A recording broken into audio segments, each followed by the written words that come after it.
Thanks for joining us. I'm Paula Ebben with a WBZ News update. Our top stories this Monday. On that active scene in Danvers, state police say the suspect who'd barricaded himself inside a trailer is now in custody. But the highway will remain closed as they continue to investigate. It was just after noontime police responded to this active scene at a mobile home park on Newbury Street in Danvers. I-Team sources tell us the suspect was shooting at police. You can see here the suspect being carried into an ambulance and being taken away. We don't know the suspect's identity or condition right now. Earlier, we also saw police take another person who appeared wounded out the window of that mobile home. They carried that person into this moving car, which then drove to an ambulance. I-Team sources also tell us a shooting victim has been rescued and med-flighted to a hospital in Beverly for treatment. Massachusetts State Police are now asking the public for any dash cam or other video footage which could help them solve a deadly shooting. They're looking for any video captured between 9 and 10 Saturday night along 95 South in Foxboro. Police say they're searching for the suspect who shot and killed 37-year-old Justin Parker of North Attleboro. The suspect was driving a dark-colored or black sedan at the time of the incident. State Police haven't confirmed what led up to the incident, but road rage is one possibility. Gillette Stadium will host 7 games during the 2026 World Cup. The tournament's a little more than 2 years away, but the excitement is building. Thousands of fans will converge onto Gillette Stadium from all over the world for these games. Former New England Revolution and U.S. national team player Taylor Twellman shared his excitement during the formal announcement this morning. But to be awarded a quarterfinal, I don't think all of us understand when the World Cup quarterfinal in 2026 is played in Boston, all eyes in the world are going to be on our city. And the final will be played at New Jersey's MetLife Stadium.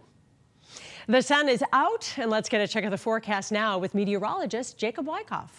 Walking on sunshine, going to be a great stretch of days as we look to the foreseeable future. There will be some clouds, maybe a couple of snowflakes, but all in all, nothing really to worry about. We have the blue skies overhead right now, and the one thing that I absolutely love about this time of year, February and March, are the 2 months that we increase our daylight at the fastest pace. So by the time we get to the end of March, we've tacked on another 3 hours worth of daylight. That is awesome stuff.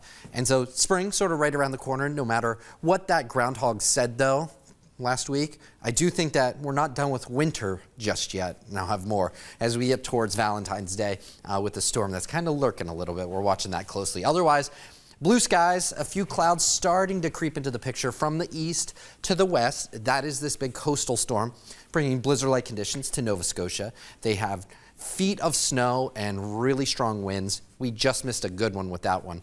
But otherwise, we're kind of on the fringe impacts. And what I mean by that is we do have some ocean effect flurries that are possible through Tuesday. High pressure builds in. It squashes those storms to our east or to our south. So largely a complete miss for us, especially as you go inland. But that is our next big thing that we're talking about.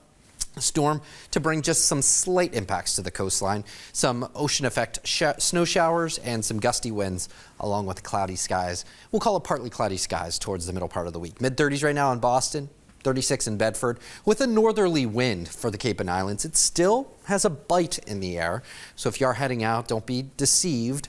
With the sunshine, there is still some chilly stuff outside. 40 degrees currently in Fitchburg. On our way to the upper 30s to near 40 degrees. Sunshine from start to finish. The later into the evening we go, the better chance we start to see along eastern Massachusetts some clouds building in. Mid-20s for our overnight lows with some flurries and clouds.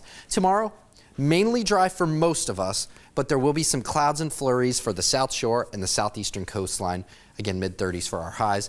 And the best chance to see any coatings will, I think, be right along Route 3 as you go towards Sandwich, Plymouth, Duxbury, and towards the Mid-Cape. That would be the best chance to see any coatings of snow. This is not a big snowmaker. You see those bands that move on in with the northerly wind that's in place. Well, watch the clouds start to get a little thicker as you go into Tuesday, overnight, and into Wednesday.